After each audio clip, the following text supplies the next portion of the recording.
Hello guys, welcome to our channel. Today I am going to show you how to change Facebook account password. Okay, so let's get started.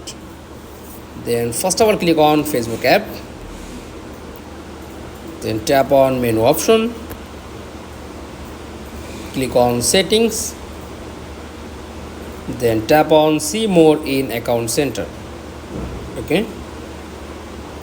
Scroll down. Tap on password and security, then tap on change password. Okay, then click on Facebook app,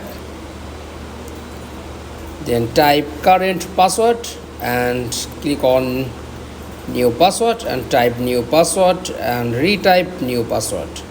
That's all to change Facebook account password. That's all. Thanks for watching. Please like, comments and subscribe. Thank you.